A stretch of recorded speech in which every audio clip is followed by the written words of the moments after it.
नमस्कार साथियों, सारथी पाठशाला में आपका हार्दिक स्वागत है। हम पुनः उपस्थित हैं आपके लिए संस्कृत विषय के कुछ महत्वपूर्ण प्रश्न लेकर। आज की ये श्रृंखला बहुत ही महत्वपूर्ण होने वाली है। अगर आप 25 प्लस स्कोर चाहते हैं आगामी परीक्षा में, तो अंत तक इस क्लास में बने रहिए। पहला प्रश्न क्या है? तो पहला प्रश्न है आपका, अभितः शब्द के योग में कौन सी विभक्ति होती है? अभितः शब्द के योग में किस विभक्ति का प्रयोग किया जाता है? प्रथमा, द्वितीया, तृतीया या फिर चतुर्थी? तो 4 विकल्प हैं, इनमें से सही उत्तर क्या होगा ये आपको बताना है। अभितः परितः समया निकषा हा प्रतियोगेप, ये एक सूत्र है द्वितीया विभक्ति में, और जो सूत्र बताता है कि अभितः के योग में हम सदैव किस विभक्ति का प्रयोग करते हैं? द्वितीया विभक्ति का। वि विकल्प सही उत्तर के साथ बढ़ चलते हैं अगले प्रश्न की ओर। अगला प्रश्न है, अ, ए और ओ, ये 3 वर्ण दिए हुए हैं, अ, ए तथा ओ।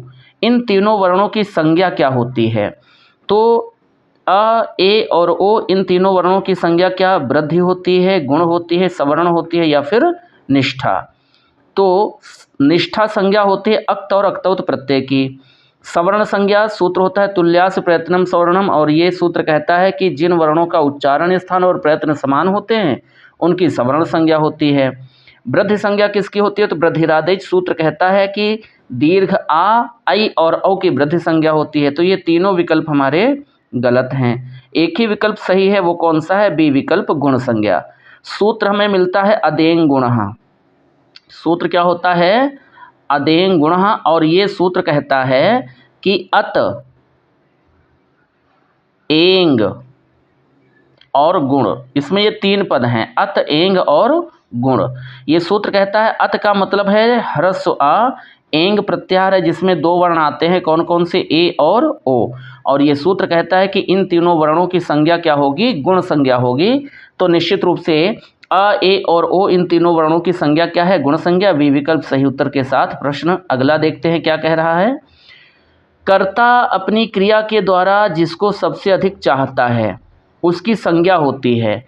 कर्ता अपनी क्रिया के माध्यम से या कर्ता कार्य करने में जिसकी सबसे अधिक इच्छा करता है या जिसको सबसे अधिक चाहता है उसकी संज्ञा क्या होती है? संप्रदान, करण, कर्म या फिर कर्ता? तो हमें एक सूत्र मिलता है, कर्तुरीप्सित तमम कर्मम, है ना। सूत्र क्या है? कर्तु रीप्सित तमम कर्मम। और ये सूत्र कहता है, क्या कहता है ये सूत्र? कि कर्तुः ईप्सित तमम। कर्तुः अर्थात जो कर्ता होता है उसका जो सबसे ईप्सित, ईप्सित माने सबसे इच्छित जो कार्य होता है, जो सबसे इच्छित वस्तु होती है, वह वस्तु क्या कही जाती है? कर्म कही जाती है। तो कर्ता अपनी क्रिया के द्वारा जिसको सबसे अधिक चाहता है उसकी संज्ञा क्या होती है? सी विकल्प सही उत्तर है, कर्म संज्ञा होती है। और किस सूत्र से होती है? तो कर्तुरीप्सित तमम कर्मम सूत्र से कर्म संज्ञा होती है। सी विकल्प सही उत्तर है। अगले प्रश्न को देखते हैं क्या कह रहा है। गंजा को संस्कृत में क्या कहेंगे? तो गंजा के लिए 4 विकल्प दिए हैं, इसमें से सही शब्द कौन सा होगा? गंजा की संस्कृत क्या होगी? कपोलः, तो कपोल कहते हैं किसको? गाल को। ग्रीवा किसको कहते हैं? गर्दन को कहते हैं। कपोल मतलब गाल, ग्रीवा मतलब गर्दन, ग्रंथि मतलब होता है गांठ। ग्रंथि किसको कहा जाता है? गांठ को। अब एक ही विकल्प शेष है, कौन सा? खलवाटा। तो संस्कृत में गंजा को क्या कहते हैं? गंजा की संस्कृत क्या होती है? खलवाटा होती है। सी विकल्प सही उत्तर के साथ अगले प्रश्न की ओर बढ़ चलते हैं। परिमाण मात्र का उदाहरण है, परिमाण मात्र का उदाहरण बताना है। एकः, उच्चैः, तटः या द्रोणो व्रीहि। तो परिमाण कहते हैं किसको? माप तौल को कहते हैं। और यहाँ पर द्रोणो व्रीहि में व्रीहि की माप बताई जा रही, कितना व्रीहि है, कितना धान है? तो धान की जो मात्रा है वो कितनी है? द्रोण भर है। और जहाँ पर मात्रा बताई जाए, परिमाण बताया जाए, वहाँ पर प्रथमा विभक्ति होती है। ये बात हमें कौन बताता है? प्रातिपदिकार्थ लिंग परिमाण वचन मात्रे। तो परिमाण मात्र का उदाहरण कौन सा है यहाँ पर? द्रोणो व्रीहि, और ये प्रथमा विभक्ति का उदाहरण है। ए विकल्प सही उत्तर है। पठितः में धातु और प्रत्यय है। पठितः में आपको धातु बतानी है और प्रत्यय बताना है। तो पठितः में पठ प्लस अक्त्वा है क्या? पठ धातु और अक्त्वा प्रत्यय है, तो ये गलत है। क्यों? क्योंकि पठ के साथ अक्त्वा लगाते हैं तो शब्द बनता है पठित्वा। क्या बनता है बोलिए? पठित्वा शब्द बनता है और यहाँ क्या है, पठितः है। अगला देखिए, पठ के साथ घई प्रत्यय लगाते हैं तो शब्द बनता है पाठः, ये विकल्प भी गलत है। और पठ के साथ लुट लगाते हैं तो शब्द बनता है पठनम, क्या बनता है, पठनम, भाववाचक संज्ञा बनती है। अब एक ही विकल्प हमारे सामने शेष है और वो विकल्प कौन सा है, तो वो विकल्प है पठ प्लस अक्त। पठितः में धातु और प्रत्यय क्या है, पठ धातु है और अक्त प्रत्यय है। पठितः पठ धातु और अक्त प्रत्यय के प्रयोग से निष्पन्न हुआ है, बना है, तो सही विकल्प बी है। अगले प्रश्न को देखते हैं क्या कह रहा है। अगला प्रश्न है, हरिहरों में समास है, हरिहरों में कौन सा समास है ये बताना है। तो हरिहरों में दो पद हैं और दोनों पद क्या हैं, प्रधान हैं, और जहाँ पर दोनों पद प्रधान होते हैं वहाँ द्वंद्व समास होता है। लेकिन यहाँ जो तीन विकल्प हैं तीनों में हम द्वंद्व देख रहे हैं। अब इन तीनों में से कौन सा विकल्प सही है, तो समाहार द्वंद्व वहाँ होता है जहाँ पर आने वाले पद अपने साथ साथ अपने समूह का या अपने जैसे अन्य शब्दों का भी बोध कराते हैं या समाहार का बोध कराते हैं, वहाँ समाहार द्वंद्व होता है। जहाँ पर दो पद हों, दोनों समान रूप से प्रधान हों, लेकिन समास बनाते समय एक पद का लोप हो जाए, एक पद शेष रहे, वहाँ एक शेष द्वंद्व होता है। जैसे माता च पिता च, और इसमें समास बनाते हैं तो माता शब्द का लोप हो जाता है, एक पद शेष रहता है और समास बनता है पितरऊ। तो ये एक पद शेष, एक शेष द्वंद्व का उदाहरण है क्या, नहीं है। समाहार का है, ये भी सही नहीं है। सही उत्तर क्या हो जाएगा यहाँ पर, सही उत्तर हो जाएगा इतरेतर द्वंद्व। ये हरिहरौ जो है ये इतरेतर द्वंद्व समास का उदाहरण है। वी विकल्प सही उत्तर के साथ अगले प्रश्न की ओर बढ़ चलते हैं। अगला प्रश्न है, राजा शूद्रक के प्रधान अमात्य का नाम था। राजा शूद्रक के प्रधान अमात्य का नाम क्या था, वैशंपायन, कुमारपालित, पुंडरीक या फिर चंद्रापीड। तो यहाँ सही उत्तर हो जाएगा कुमारपालित। राजा शूद्रक इनके प्रधान अमात्य का नाम क्या है, कुमारपालित, बी विकल्प सही उत्तर। अगला प्रश्न, महाकवि भारवी के महाकाव्य में पांडवों ने अपना निवास स्थान बनाया था। महाकवि भारवी का जो ग्रंथ है किरातार्जुनीयम, उस ग्रंथ में पांडवों ने अपना निवास स्थान किसको बनाया, शांतिवन को बनाया, द्वैतवन को, तुलसीवन को, या इनमें से कोई नहीं। तो यहाँ सही उत्तर हो जाएगा कौन सा विकल्प, बी विकल्प, द्वैतवन को। महाकवि भारवी के महाकाव्य किरातार्जुनीयम में पांडवों ने द्वैतवन को अपना निवास स्थान बनाया था। बी विकल्प सही उत्तर के साथ अगले प्रश्न की ओर हम बढ़ चलते हैं। और अगला प्रश्न है, साहित्य दर्पण के लेखक कौन हैं। तो साहित्य दर्पण के लेखक का नाम बताना है। चार विकल्प दिए जा रहे हैं, इन चार विकल्पों में सही उत्तर कौन है, आचार्य मम्मट, आचार्य विश्वनाथ, आचार्य आनंदवर्धन या फिर आचार्य धनंजय। तो देखिए, साहित्य दर्पण के लेखक पूछा गया है और पहला विकल्प क्या है, आचार्य मम्मट।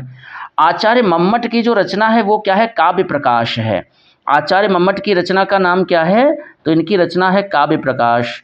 और हमसे क्या पूछा गया है, साहित्य दर्पण, तो ये तो विकल्प सही है नहीं, है ना। आचार्य मम्मट की रचना का नाम क्या है, काव्य प्रकाश, ये विकल्प गलत है। आचार्य आनंदवर्धन, इनकी रचना का नाम हमको मिलता है क्या, ध्वन्यालोक, क्या मिलता है इनकी रचना का नाम, ध्वन्यालोक, तो ये भी विकल्प सही नहीं है, ये भी गलत है। अच्छा, आचार्य जो धनंजय हैं, धनंजय आचार्य की जो रचना है उसका नाम हमें क्या मिलता है, तो आचार्य धनंजय की रचना का नाम है दशरूपक। आचार्य धनंजय की रचना का नाम क्या है, बोलिए, दशरूपक है। ये सारी रचनाएं महत्वपूर्ण हैं, अक्सर पूछी जाती हैं, आप नोट कर सकते हैं अपनी कॉपी में। अब आचार्य मम्मट काव्य प्रकाश, आचार्य आनंदवर्धन ध्वन्यालोक, आचार्य धनंजय दशरूपक, ये तीनों विकल्प तो हो गए गलत। अब एक ही विकल्प शेष है और वो कौन सा है, वो है आचार्य विश्वनाथ। तो निश्चित रूप से हम कह सकते हैं इस प्रश्न का सही उत्तर क्या हो जाएगा, आचार्य विश्वनाथ। आचार्य विश्वनाथ की रचना का नाम क्या है, बोलिए, साहित्य दर्पण है। वी विकल्प सही उत्तर है। अगले प्रश्न को देखते हैं क्या कह रहा है। अंबिका दत्त व्यास की ऐतिहासिक रचना है। अंबिका दत्त व्यास की ऐतिहासिक रचना का नाम बताना है। तो इनकी ऐतिहासिक रचना और जो किस विधा की रचना है, उपन्यास है, उस रचना का नाम क्या है। तो चार विकल्प हैं, शिवराज विजय है, हर्षचरित है, दशकुमार चरित है या फिर उपर्युक्त सभी। देखिए, दशकुमार चरित तो दंडी की रचना है, ये तो है नहीं, गलत विकल्प है ये।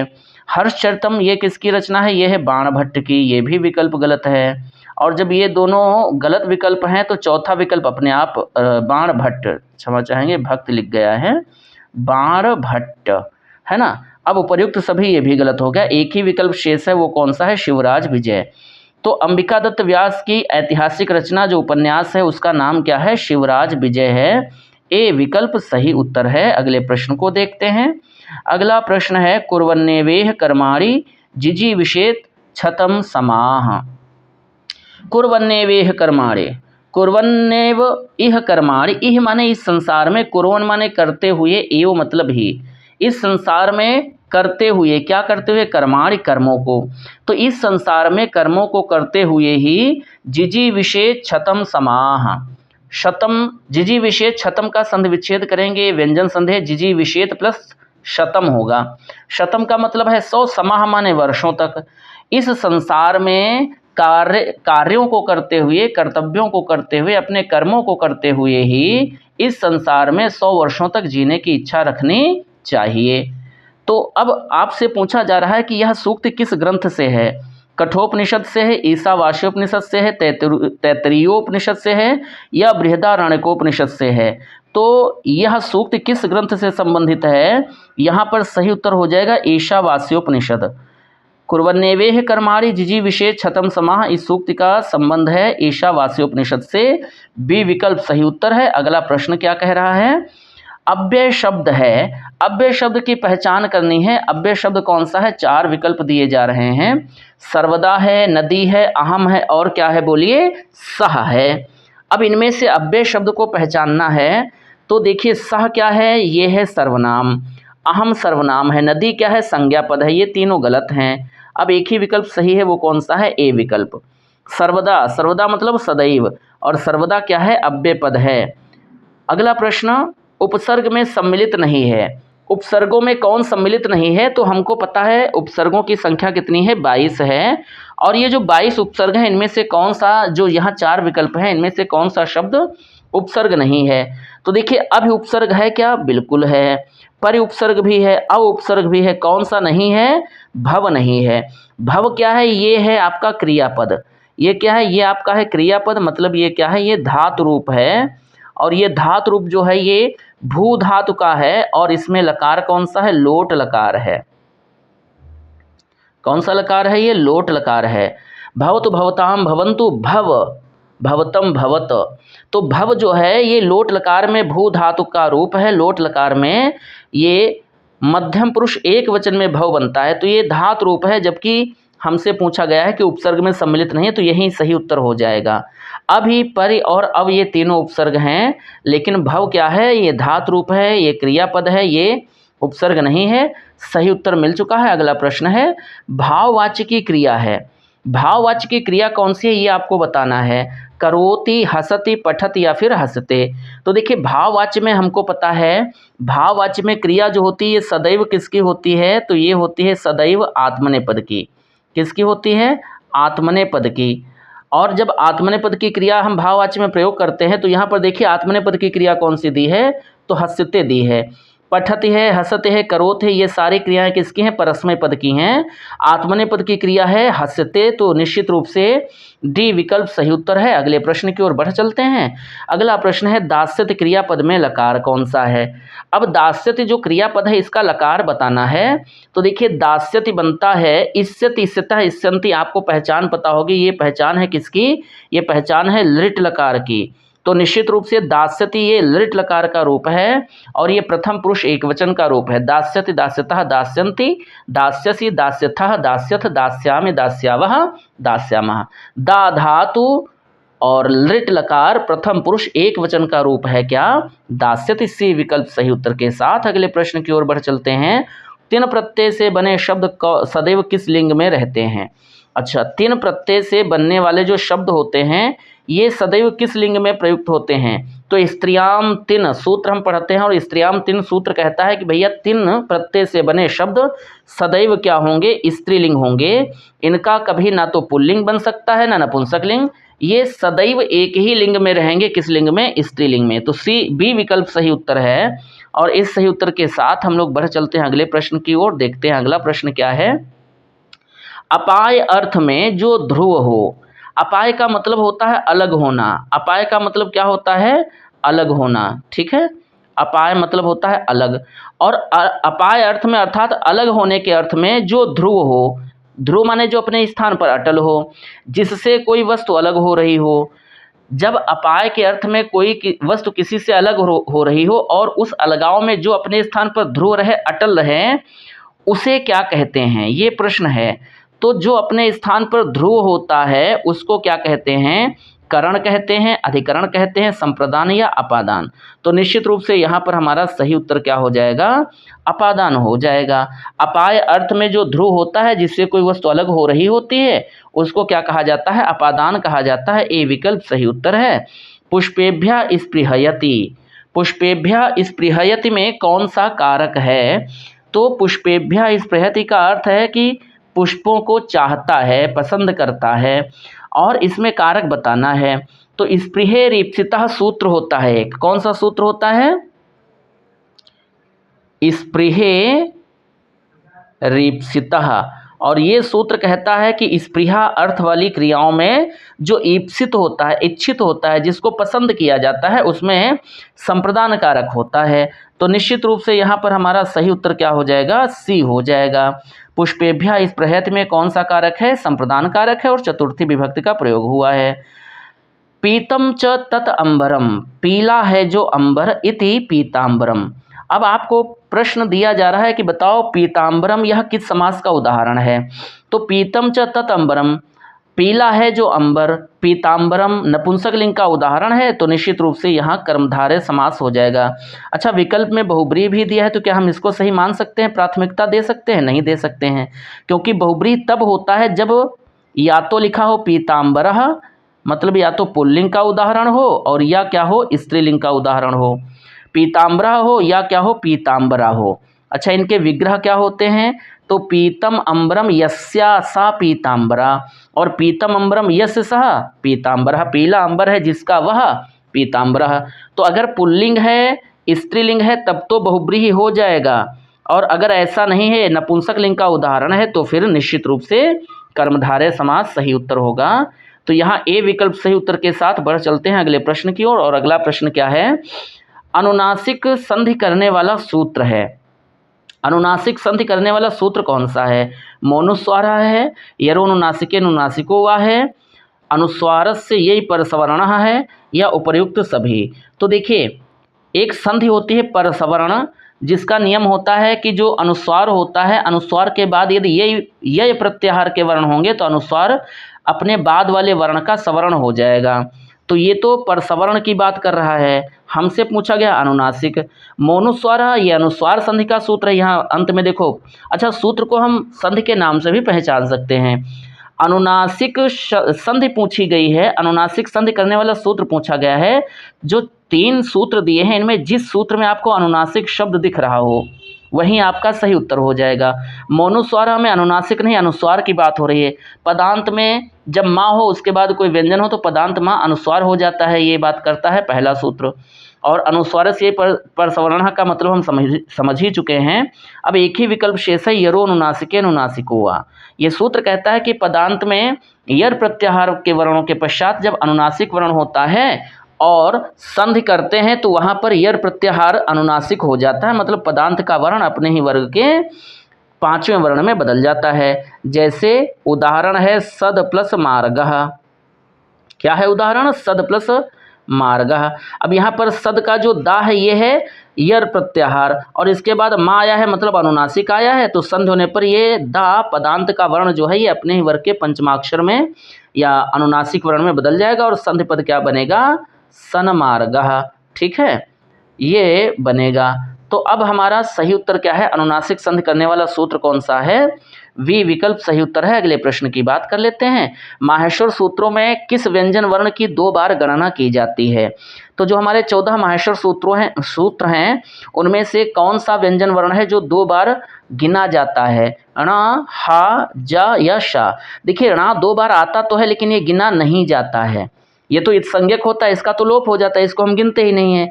तो अब एक ही विकल्प शेष है, वो कौन सा है, बी। बी वर्ण, बी विकल्प से सही है, जिसमें वर्ण कौन सा है, हा। हा को हम 2 बार गिनते हैं, एक कहाँ गिनते हैं, एक तो हम गिनते हैं हैवरट में, ह य वरट, है ना, ह य वरट में, और एक कहाँ हम इसको देखते हैं, हल में। और दोनों में हम इसकी गणना भी करते हैं, दोनों में इसको गिना भी जाता है हा को, इसलिए सही उत्तर हमारा क्या हो जाएगा? बी। अगले प्रश्न की बात कर लेते हैं। अगला प्रश्न कह रहा है किस प्रत्याहार में स्वर और व्यंजन दोनों गिने गए हैं? 4 प्रत्याहार दिए हैं, किस प्रत्याहार में स्वर और व्यंजन दोनों सम्मिलित हैं या गिने गए हैं? तो अण प्रत्याहार में 3 वर्ण आते हैं, आ, ई और उ। तो ये तो केवल स्वर है और वो भी स्वर कितने हैं? केवल 3 हैं, मतलब ये गलत है। अच में केवल स्वर आते हैं, व्यंजन आते ही नहीं हैं, ये भी गलत है। हल में केवल व्यंजन आते हैं, इसमें स्वर नहीं आते हैं, तो ये भी गलत है।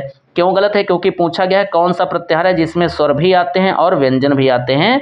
तो अब एक ही प्रत्याहार है, कौन सा? अल। और अल प्रत्याहार हम अयुण के आ से लिखना शुरू करते हैं, हल के ला तक लिखते हैं। तो पहले सूत्र के पहले वर्ण से अंतिम सूत्र के अंतिम वर्ण तक हम इसमें लिखते हैं। स्वर और व्यंजन दोनों प्रकार के वर्ण अल प्रत्याहार में आ जाते हैं। तो ए विकल्प सही उत्तर है। अच्छा, इसी से एक प्रश्न और पूछा गया कि सर्वाधिक वर्णों को परिगणित करने वाला प्रत्याहार कौन सा है? तो सबसे ज़्यादा वर्ण जो हैं वो अल प्रत्याहार में ही आते हैं। कितने वर्ण आते हैं इसमें? 42। इससे बड़ा कोई दूसरा प्रत्याहार नहीं है और इसमें दोनों प्रकार के वर्ण स्वर और व्यंजन आ जाते हैं। तो सही उत्तर मिल चुका है। अगले प्रश्न को देख लेते हैं। संबोधन में किस विभक्ति का प्रयोग होता है? तो संबोधन में किस विभक्ति का प्रयोग करते हैं? षष्ठी, तृतीया या द्वितीया या फिर प्रथमा? तो हम जानते हैं प्रथमा विभक्ति में हमें एक सूत्र मिलता है। क्या मिलता है? संबोधने च। सूत्र क्या होता है? संबोधने च। और ये सूत्र कहता है कि संबोधन में विभक्ति कौन सी लगती है? प्रथमा लगती है। तो निश्चित रूप से यहाँ पर सही उत्तर क्या हो जाएगा? ए विकल्प सही उत्तर है। प्रथमा का प्रयोग किया जाता है। किसका प्रयोग करते हैं बोलिए? प्रथमा का। ठीक है, चलिए अगले प्रश्न की ओर बढ़ चलते हैं। अगला प्रश्न, इचु यशा नाम रिक्त स्थान है और इस रिक्त स्थान की पूर्ति करनी है।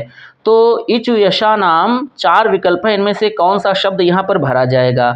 इचु यशा नाम ओष्ठः, इचु यशा नाम कंठः, इचु यशा नाम मूर्धा या इचु यशा नाम तालुः। तो निश्चित रूप से जितने लोग यहाँ पर सही उत्तर दे रहे हैं इचु यशा नाम तालुः, आपका उत्तर बिल्कुल सही है। इचु यशा नाम तालुः सूत्र कहता है, बी विकल्प सही उत्तर है। और ये सूत्र कहता है कि ह्रस्व या दीर्घ ई हो, चवर्ग हो, या हो अथवा शाह हो, इन सबका उच्चारण स्थान क्या होता है? ताल होता है। ऋतु रसाणाम मूर्धा और अकुह विसर्जनीय नाम कंठः, है ना, उपपद्मनीय नाम ओष्ठौ। तो 4 विकल्पों में सही उत्तर हमें मिल चुका है। इचु यशा नाम रिक्त स्थान में क्या भरेंगे? तालुः भरेंगे। अगले प्रश्न को देख रहे हैं, क्या कह रहा है? गंगा हिमालय से निकलती है, इसका सही अनुवाद क्या होगा ये बताना है। तो गंगा हिमालय से निकलती है, गंगा हिमालयात निर्गच्छति या गंगा हिमालयात निर्गच्छति? हिमालयात, अच्छा गंगा याह हिमालयात है, ठीक है। गंगा हिमालयम निर्गच्छत या गंगा हिमालय से निर्गच्छत। देखिए एक सूत्र होता है, कौन सा सूत्र होता है? भुवः प्रभवश्च। एक सूत्र हम लोग कारक में पढ़ते हैं, क्या पढ़ते हैं? भुवः प्रभवश्च।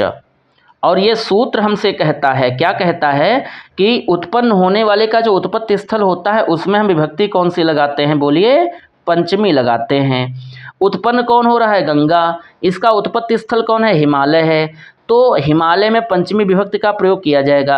अब देखिए यहाँ गंगा उत्पन्न तो हो रही है लेकिन इसके उत्पत्ति स्थल में ये हिमालय से लिखा है, षष्ठी विभक्ति का प्रयोग किया गया, इसलिए ये गलत है।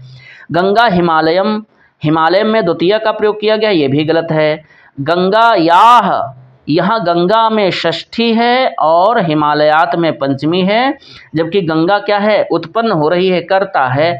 तो कर्ता में तो हम प्रथमा लगाते हैं, यहाँ कर्ता में षष्ठी है, इसलिए ये भी गलत है। अब एक ही विकल्प हमारे सामने शेष है और वो कौन सा है? गंगा हिमालयात निर्गच्छति। ए विकल्प सही उत्तर हो जाएगा। और इस सही उत्तर के साथ बढ़ चलते हैं अगले प्रश्न की ओर। रामायण में कितने कांड हैं? रामायण में कांडों की संख्या बतानी है, 5, 7, 8 या 9। रामायण में 9 कांड हैं, 8 कांड हैं, 7 कांड हैं या 5 कांड हैं? तो बिल्कुल सही उत्तर है आपका कौन सा? बी विकल्प। रामायण में कितने कांड हैं? 7 कांड हैं। 7 का मतलब है कितने कांड हैं? 7 कांड हैं, ठीक है। और रामायण में 7 कांड कौन से हैं ये भी ध्यान रखिएगा। रामायण है, रामचरितमानस नहीं है, रामायण है, वाल्मीकि की रचना है। और इसमें कांड हैं 7। बाल कांड है, अयोध्या कांड है, अरण्य कांड है, किष्किंधा कांड है, सुंदर कांड है। अब ध्यान दीजिए, इसमें लंका कांड नहीं है, इसमें लंका कांड नहीं है। लंका का नाम क्या है? युद्ध कांड है। क्या नाम है इसका? लंका कांड है रामचरितमानस में, लेकिन रामायण में क्या है? युद्ध कांड है। ये अंतर है रामचरितमानस और रामायण के कांडों के नाम में। तो 7 कांड हैं, युद्ध कांड हो गया छठा और 7वां है उत्तरकांड। निश्चित रूप से दूसरा विकल्प सही है, बी विकल्प। अभवम रूप में पुरुष और वचन बताइए। अभवम, अभवम में पुरुष और वचन बताना है। तो देखिए, अभवम जो रूप है ये है लंग लकार का, और अभवम बनता है मध्यम पुरुष एक वचन में नहीं, यहाँ तो बनता है अभवः। क्या बनता है? अभवः। तो ये तो गलत है। अर्थात उत्तम पुरुष बहुवचन में अभवम, अभवाओ, अभवाम बनता है। क्या बनता है? अभवाम। ये भी गलत है। मध्यम पुरुष बहुवचन ये भी गलत है, इसमें बनता है अभवत। अब ये तीनों विकल्प तो हो गए गलत, एक ही विकल्प शेष है उत्तम पुरुष एक वचन। अभवम बनता है लंग लकार में, उत्तम पुरुष एक वचन में। निश्चित रूप से डी विकल्प सही उत्तर है। अगला प्रश्न, संस्कृत के एकोन त्रिंशत को कहते हैं। एकोन त्रिंशत को क्या कहते हैं? 19, 29, 39 या फिर 49। अब देखिए, एकोन त्रिंशत, सबसे पहले देखो त्रिंशत का मतलब क्या होता है? त्रिंशत का मतलब होता है 30, और एकोन का मतलब है जो एक कम है। किससे कम है? तो एक कम है किससे? एक कम है 30 से। तो 30 - 1 क्या होगा? 29। 30 से एक कम होगा जो, उसको हम क्या कहेंगे? 29 कहेंगे। तो निश्चित रूप से बी विकल्प सही उत्तर हो जाएगा 29वें प्रश्न में, है ना। 29वां प्रश्न है, सही उत्तर भी क्या है? 29 है। अगला प्रश्न क्या है वो देखते हैं। अगला प्रश्न है, प्रस्थान त्रयी के अंतर्गत नहीं आता है। प्रस्थान त्रयी, प्रस्थान त्रयी के अंतर्गत कौन नहीं आता है? मतलब प्रस्थान त्रयी में जो 3 ग्रंथ आते हैं उनके अतिरिक्त यहाँ पर चौथा ग्रंथ कौन सा दिया है? जो चौथा दिया है वही नहीं आता है। देखो, प्रस्थान त्रयी में ब्रह्म सूत्र आता है, बिल्कुल आता है। उपनिषद आते हैं, ये भी आता है। और गीता भी प्रस्थान त्रयी में आता है। कौन नहीं आता है? पुराण नहीं आता है। तो प्रस्थान त्रयी के अंतर्गत कौन सा ग्रंथ नहीं आता है? पुराण नहीं आते हैं। डी विकल्प सही उत्तर हो जाएगा। और इस सही उत्तर के साथ ही ये श्रृंखला आज की हमारी यहीं संपन्न होती है। उम्मीद करते हैं आपको ये क्लास अच्छी लगी होगी। अगर क्लास अच्छी लगी है तो लाइक और शेयर ज़रूर कीजिएगा। अगर पहली बार देख रहे हैं तो सब्सक्राइब भी आप कर सकते हैं, कोई बाध्यता नहीं, इच्छा हो तो कर लीजिएगा, है ना। बस इससे ये होता है कि हमारा उत्साह बढ़ता है, हम आगे इसी तरह के और प्रश्न लाने के लिए थोड़ा प्रेरित होते हैं। आज की क्लास कैसी लगी कमेंट करके ज़रूर बताइए, और अपना स्कोर ज़रूर बताइएगा कि आज की क्लास में आपके कितने प्रश्न सही हुए। हम मिलेंगे अगली क्लास में ऐसे ही महत्वपूर्ण प्रश्नों के साथ। तब तक आप पढ़ते रहिए, अपना ध्यान रखिए। बहुत बहुत धन्यवाद। नमस्कार।